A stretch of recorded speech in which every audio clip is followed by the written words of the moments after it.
보다 심했던 겨울 가뭄과 봄 가뭄으로 참 힘든 하루하루의 삶을 살아야 했습니다. 강은 말라서 강바닥은 보이고 당장 모짜리를 준비하고 밭에 작물을 내야 되는데 물이 없어가지고 너무나 메말라갖고 농부들의 마음은 타들어만 갔습니다. 미세먼지가 어찌나 심한지 하남에 있는 검단산이 보이지 않을 때도 참 많았습니다. 강 건너는 뿌옇게만 보이죠. 먼지 냄새가 심해서 창문을 열어놓기도 어떨 때는 좀 두려울 때가 있어서 교육자실 그 창문이 조그만데 그걸 안 열고 지낼 때도 있었습니다.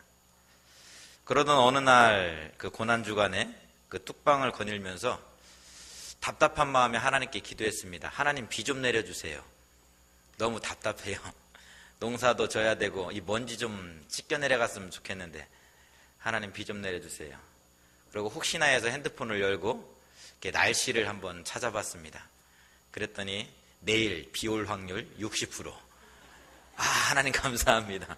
근데 이 60%라도 이게 속에서 긴가민가 하는 거예요. 워낙 또 일기예보가 왔다 갔다 하니까.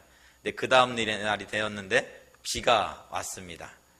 너무나 감사해서 또 우산을 쓰고 뚝방을 막 거니는데 이게 비가 부슬부슬 내리는 거예요. 첫 번째 내린 비가 그랬잖아요. 부슬부슬. 이 비 가지고는 가뭄도 해갈도 안 될 것 같고 먼지도 안 씻겨 내려갈 것 같아. 그래서 한 번 더 기도했습니다. 하나님, 저 탄천물이 좀 넘치게 비 좀 내려주세요. 그리고 이틀이 지났을까요? 정말 비가 장대같이 내리더라고요. 그래서 그 비를 맞으면 또 이렇게 우산을 쓰고 뚝방을 거닐었습니다. 근데 막 바지가 다 젖는데 너무나 행복한 거예요. 그 비가 이렇게 내리고 있다는 것이. 그러면서 이렇게 탄천을 쭉 걸어가는데 너무나 냄새가 역겨웠습니다.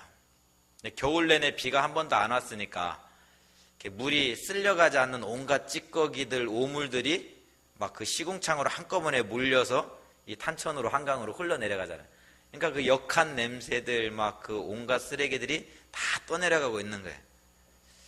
근데 한편으로 제 마음에서 그런 생각이 들었어요. 하나님, 정말 고난주간인데 우리 주님이 십자가에서 못 박혀서 가장 정말 처절한 비참한 그 시간을 보내고 있는 이 시간들인데 정말 나의 죄가 저 탄천에 쓸려 내려가는 저 찌꺼기들처럼 내 속에 있는 모든 악한 마음들이 그 예수 보혈의 피로 씻겨 내려갔으면 좋겠습니다. 라고 이렇게 기도를 했습니다. 그렇게 고난의 시간이 지나고 우리는 부활의 시간을 보내고 있습니다.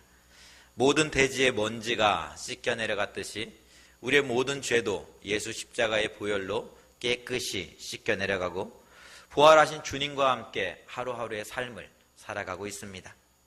온 천지 만물도 이 부활의 주님을 찬양하듯이 정말 벚꽃도 목련꽃도 복숭아꽃도 진달래도 온 천지에 너무나 아름답게 피어나고 있습니다. 이렇게 주님이 부활하시고 제자들과 함께 거닐던 그 40일의 시간도 이 모습이 아니었을까라는 생각을 하게 됩니다. 비록 외부적으로는 핍박과 환난의 때가 다가오고 있지만 죽었다 3일 만에 부활하신 주님과 동행하는 그 시간, 하나님의 나라에 대한 가르침으로 새로운 소망과 희망이 마음속에서 불쑥불쑥 솟아나는 그 기쁨의 감격의 시간 말입니다. 그렇게 40일의 시간이 지나고 이제 승천의 때가 다가왔습니다. 근데 뜬금없이 제자들에게 우리 주님께 묻습니다. 주께서 이스라엘을 회복시킬 때가 이때니까? 너무나 뜬금없는 질문이에요. 아직도 이들의 마음속에는 다윗 왕조가 회복되어지고 영의정 좌의정으로 정말 한 자리에 얻을까라는 마음이 있었는지는 모르겠습니다. 정말 뜬금없는 갑작스러운 질문입니다. 근데 이런 제자들의 질문에 주님이 대답하시죠. 때와 시기는 아버지께서 자기의 권한에 두셨으니 너희가 알 바 아니다. 오직 성령이 너희에게 임하시면 너희가 권능을 받고 예루살렘과 온 유대와 사마리아와 땅끝까지 이르러 내 증인이 되리라 하시니라. 그렇습니다. 우리는 하나님의 때가 언제냐고 참 많이 묻습니다. 하나님 언제 오십니까? 종말의 때가 언제입니까? 종말의 때를 알고 싶다. 하나님의 시간을 알고 싶다라는 그 질문들을, 생각들을 많이 갖고 살아갑니다. 그래서 누가 몇 날 며칠 휴거가 생긴다더라, 또 몇 날 며칠 전쟁이 일어난다더라 하면은 온 나라가 한번 뒤숭숭해집니다. 실제로 1992년 다미성교회는 10월 28일에 휴거가 일어날 거라고 대대적으로 선전을 했습니다. 그렇게 믿고 많은 사람들에게 전하였습니다. 온 나라가 한번 들썩였죠. 작년 12월 14일에는 홍혜선이라는 전도사가 한국에 전쟁이 일어날 거라고 이야기해서 온 TV가 또 신문이 정말 한국 교회가 한번 또 들썩이는 그런 시간들도 있었습니다. 많은 기독교인들이 이들의 말에 솔깃하기도 합니다. 왜 그럴까요? 정말 종말의 때를 기다리고 있는 우리의 믿음 때문에 그렇습니다. 종말의 시간을 기다리고 있지 않다면, 주님이 다시 오실 것이라는 것을 믿지 않는다면 그런 이야기들에 현혹되지 않을 텐데, 재림의 주님을 기다리고 있기 때문에, 그 믿음이 있기 때문에 종말의 시간이 다가왔대더라 하면은 나도 모르게 한번 솔깃하는 거예요. 정말일까? 맞는 걸까? 라고 말입니다. 근데 우리 주님은 하나님의 나라가 이때다 저때다가 중요한 것이 아니라 그 나라를 살아가는 것이 중요하다라고 제자들에게 말씀하고 있습니다. 종말의 때가 이제 올까 저제 올까를 맞추기보다는 오직 성령이 너희에게 임하시면 너희가 권능을 받고 예루살렘과 온 유다와 사마리아와 땅까지 이르러 내 증인이 되리라. 오늘 지금 이 시간에 부활의 신앙을 살아갈 것을, 부활의 신앙을 전파할 것을 주님은 우리에게 말씀하고 있는 것입니다. 맞습니다. 우리는 하나님의 나라가 여기 있다 저기 있다 이야기하는 것을 참 좋아합니다. 그러나 하나님의 나라는 여기 있다 저기 있다 이야기하는 것이 아니라 내가 부활의 삶을 살아가는 그 자리가 하나님의 나라가 임하는 자리인 줄 믿습니다. 나의 죄를 위해서 십자가에 죽으신 예수님의 놀라운 사랑을 나의 것으로 고백하는 그 자리에 하나님의 나라가 이루어지는 줄 믿습니다. 부활하신, 십자가에서 죽은 지 3일 만에 죽음의 권세를 깨뜨리시고 부활하신 주님의 부활을 믿고 나아가는 그 자리가 하나님의 나라가 시작되는 자리인 줄 믿습니다.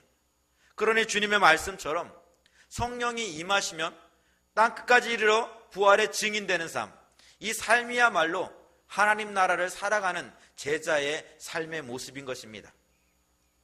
이 주님의 말씀을 깨달은 제자들은 더 이상 하나님의 때에서 묻지 않습니다. 이스라엘의 회복에 대해서 묻지 않습니다. 주님의 약속을 믿으며 고아와 같이 너희를 버려둘 것이 아니라 내가 성령을 너희에게 보내주겠다라고 하는 그 약속을 붙잡고 함께 모여 합심하여 한 마음으로 기도하고 있습니다. 주님의 약속한 성령을 기다리며 마음을 같이하여 기도했습니다. 하나님의 나라가 가정에서 또 교회에서 이 민족 가운데, 아니 내 마음 가운데 이루어지기를 소망하고 기다리고 기대하고 있습니까? 우리 주님의 약속을 믿고 마음을 같이하여 합심하여 온 마음과 정성을 다하여 기도할 수 있기를 원합니다. 주님의 약속을 믿고 고아와 같이 나를 버려두지 않고 성령을 너희에게 보내주시겠다라고 약속하였는데 그 주님이 오늘 또 내 손을 붙잡고 있는 것을 믿고 기도할 수 있기를 원합니다.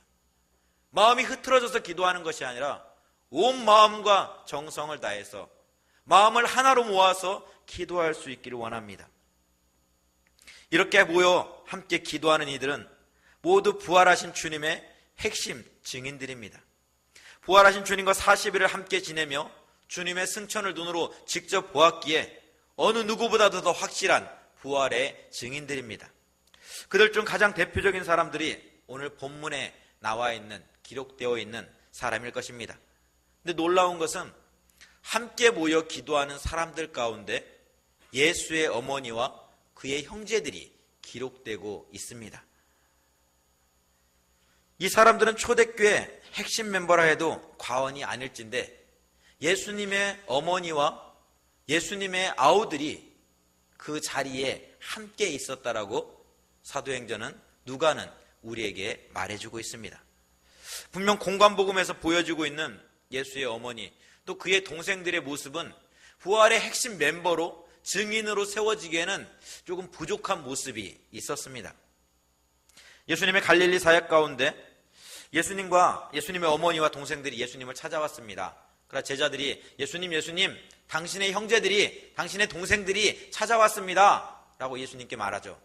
그때 예수님이 이렇게 말씀하십니다. 누가 내 형제요? 누가 내 아우냐? 하늘에 계신 내 아버지의 뜻대로 하는 자가 내 형제요, 내 자매요, 내 어머니라. 다른 말로 이야기하면 예수님의 동생들이 예수님의 보기에 아버지의 뜻대로 살지 못했다라는 거예요. 부족한 모습이었다는 거예요. 제자의 삶을 살기보다는 조금 연약한 모습이 있었다라는 거예요. 마가복음 3장의 기록에 보면 예수님의 친척들이 예수님이 미쳤다고 예수님을 붙잡으러 왔다라는 그런 표현까지도 하고 있습니다.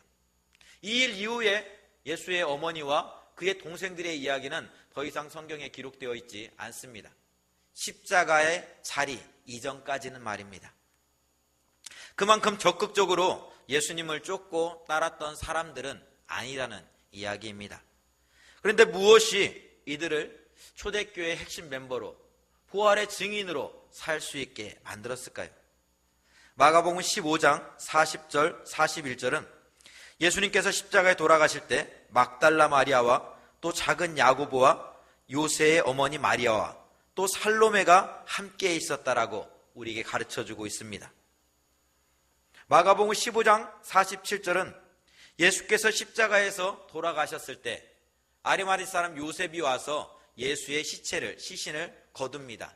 그리고 자기가 정말 죽어서 들어가기 위해 파두었던 그 무덤에 예수님의 시신을 안치합니다. 그 모습을 막달라 마리아와 요새의 어머니 마리아가 그 예수 둔 곳을 지켜보고 있었다라고 기록하고 있습니다. 마가복음 16장 1절은 부활의 아침 예수님이 안치되어 있던 무덤을 향해서 막달라 마리아와 야고보의 어머니 마리아와 또 살로메가 함께 나아갔다라고 기록하고 있습니다. 이 세 장면에서 동일하게 등장하는 인물은 막달라 마리아입니다. 그리고 살로메는 예수님께서 십자가에서 돌아가실 때와 부활의 아침 무덤을 향해 나아가는 자리에 함께 했던 여인입니다.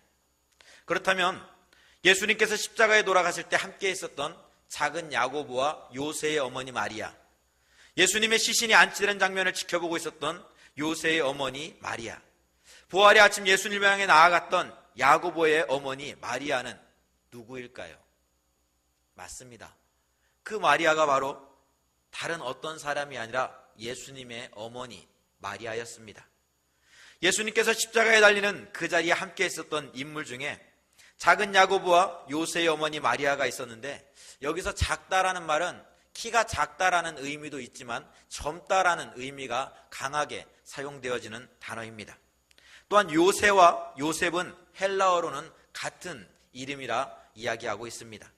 즉 작은 야고보와 요새의 어머니는 젊은 야고보와 요셉의 어머니, 예수님께서 십자가에 달려 돌아가실 때 그 어머니는 그 자리에서 아들의 죽음을 지켜보고 있었다라고 마가는 이야기하고 있는 것입니다. 그렇게 십자가에서 돌아가실 때에도, 시신이 무덤에 안치될 때에도, 부활의 아침에도 예수님의 어머니는 그 자리와 함께 하였습니다. 하지만 그의 믿음이 그렇게 정말 부활신앙을 가지고 있지는 않았던 것 같습니다.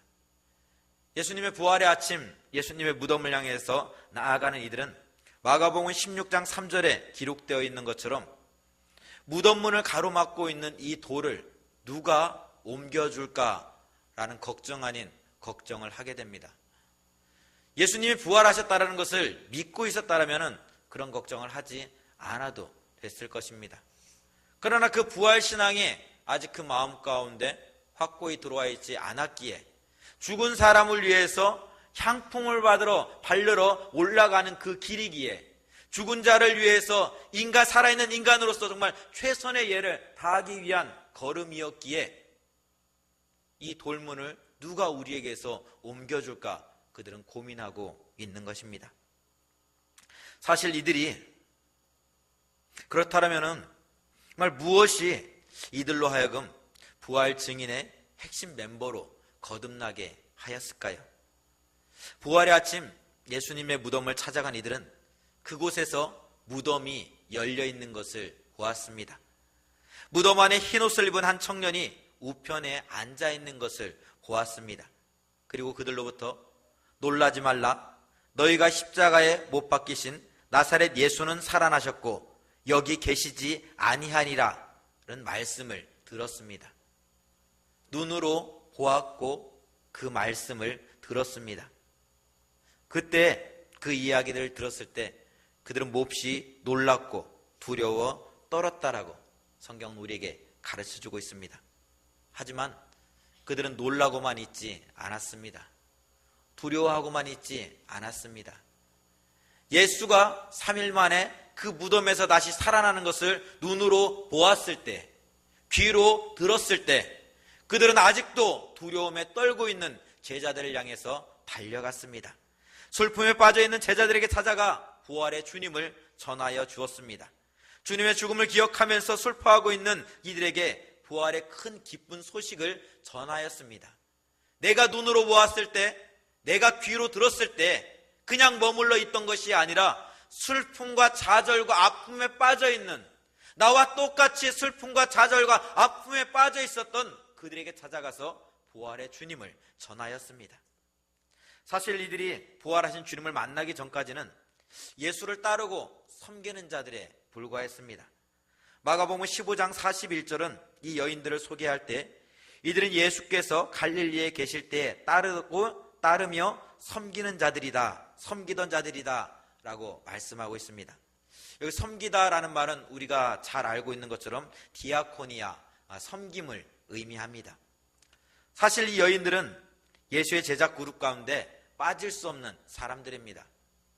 그러니까 그 당시에 여자가 어떤 그 사회 구조 속에서 큰 중심을 차지하고 있지 않았는데 예수님은 여자라는 그 그룹을, 여자라는 사람들을 제자 그룹의 큰 중심으로 늘 두고 계셨습니다.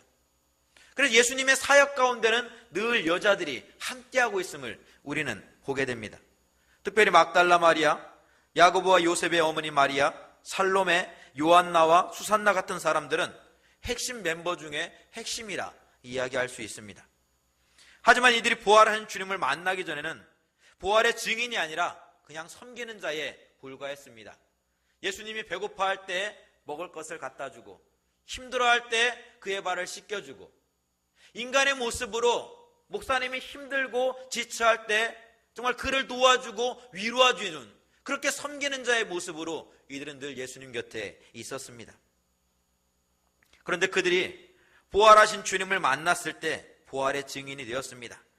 땅끝까지 주의 복음을 전하는 일에 헌신하기를 기뻐하였습니다. 요한복음 3장에 있는 말씀처럼 거듭나 새 사람이 되었습니다. 니고데모가 밤중에 예수님께 찾아와 묻습니다. 예수님, 어떻게 해야 영생을 얻을 수 있습니까? 그러자 예수님이 그러죠. 사람이 거듭나야 된다. 아니, 어떻게 사람이 다시 태어날 수 있습니까? 사람으로는 안 되지. 물과 성령으로 가능한 거야. 그러면서 니고데모에게 계속해서 이야기합니다. 바람이 눈에 보이니? 아니요. 그러나 바람이 지나가면 바람이 지나간 흔적이 있지. 예, 성령으로 거듭나는 것이 바로 그 모습이야 라고 말씀하십니다. 부활의 주님을 만난 이들은 지나간 자리에서, 그들이 머물다 지나간 자리에서 부활의 증인된 삶을 살았습니다. 당신이 만약 여기 계신 여러분들에게, 우리 대항의 가족들에게 누군가 묻습니다. 부활하신 주님을 어떻게 만났습니까? 부활하신 주님이 당신과 함께하고 있다는데 어떻게 나에게 보여줄 수 있습니까? 어떻게 나에게 이야기해 줄 수 있습니까? 라고 묻는다면 여러분은 뭐라고 말씀하시겠습니까? 내 마음이 뜨거워. 아니면 내 마음에 기쁨이 있어. 감사가 있어. 어떻게 말씀하시겠습니까? 당신이 부활하신 예수 그리스도를 믿고 살아가는 사람인데 그 부활하신 주님을 만났다라고 이야기하는데, 그 주님을 만나서 영생을 얻어야 된다라고 이야기하는데 그 주님을 어떻게 만났습니까? 그 주님을 내가 좀 볼 수 있을까요? 라고 묻는다면 여러분은 뭐라고 대답하시겠습니까?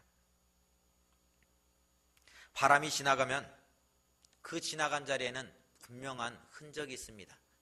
미세한 바람도 강한 바람도 지나가면 그 자리에 분명한 흔적이 있습니다. 부활에 증인된 사람들이 지나간 그 자리에 하나님의 나라가 작지만, 아니 강하게 나타나게 되는 줄 믿습니다. 부활의 열매가 꼽히고 열매 맺는 것들을 보면서, 이것이 부활의 열매구나, 이것이 부활 신앙이구나, 이것이 부활하신 예수 그리스도를 믿고 살아가는 사람들의 모습이구나, 이것이 부활하신 주님이 나와 함께하고 있는 증거구나 라는 것을 간증하고 고백하게 되는 것입니다. 사랑하는 성도 여러분, 부활을 믿는다는 것은 부활하신 주님과 함께 살아간다는 것을 의미합니다. 주님께서 요한복음 15장 포도나무의 비유를 통해서 우리에게 말씀하여 주신 것처럼 주님 포도나무시요 우리는 가지라 말씀하였습니다. 포도나무에 붙어서 포도송이 주렁주렁 열매 맺고 살아가는 삶이 부활의 삶을 사는 모습입니다. 포도나무에 떨어져서는 우리는 다 죽을 수밖에 없는 것처럼 포도나무에 붙어서 포도 열매를 맺으며 살아가는 것, 그것이 부활을 살아가는 삶의 모습입니다. 부활에 증인된 사람들은 그렇게 성령의 오심을 믿고 기대하며 한자리에 모여 기도하였습니다. 모든 두려움과 염려는 다 내려놓고 마음을 같이하여 오로지 기도에 힘썼습니다. 그리고 성령이 그들에게 임하였을 때 바람과 같이 부활의 삶을 살아냈습니다. 부활절이구나 기뻐하는 것으로 끝나는 것이 아니라 부활을 살아냈습니다. 그렇게 바람처럼 부활의 사람들은, 그 바람처럼 부활의 사람들이 지나간 그 자리에는 3,000명, 5,000명이 회개하며 주님께 돌아오는 놀라운 일들이 일어났습니다. 저들이 바로 예수 그리스도를 믿는 사람들이구나 라는 이야기가 들려졌습니다. 오늘 헌신을 다짐하는 우리 이어전도 회원 여러분, 예수님의 제자들 가운데 핵심 중에 핵심의 여자들이 있음을 꼭 기억할 수 있기를 원합니다. 주님의 십자가 밑에도 여자들은 있었고요, 주님의 시신이 안치되는 그 자리에서도 여자들은 있었습니다. 또 부활의 아침에 그 무덤을 찾아갔을 때에도 여자들이 함께하였습니다. 그들은 마음을 같이하여서 기도하기에 정말 부족하지 않았습니다. 부활의 증인되기를 마다하지 않았습니다. 오늘 헌신을 다짐하는 이어전도 회원 여러분들이 그런 사람 되기를 원합니다. 지나간 자리마다 부활의 생명이 넘쳐나고 우리 이어전도 회원들이 머물다 일어난 자리에서 부활의 꽃이 활짝 피어나는 복된 삶을 살아낼 수 있기를 원합니다. 그래서 오늘 본문에 기록되었던 것처럼 예수님의 제자 그룹 중에 여자들이 있었는데 그들의 이름은 막달라 마리아, 요셉의 어머니 마리아, 살로메, 요한나, 수산나라고 기록되어 있는 것처럼 하늘나라 생명책에 하나님의 삶을 사랑하고 하나님의 나라를 기뻐하고 정말 예수의 제자된 삶을 살기를 마다하지 않았던 사람들이 있었는데 그들의 이름 가운데는 이어전대 회원 명단들이, 그 이름들이 빠지지 않고 다 기록되어 있었노라. 칭찬받을 수 있는 우리 이어전도 회원들 모두가, 우리 대항의 모든 가족들이 되기를 주님의 이름으로 축원드립니다. 기도하겠습니다. 하나님 감사합니다.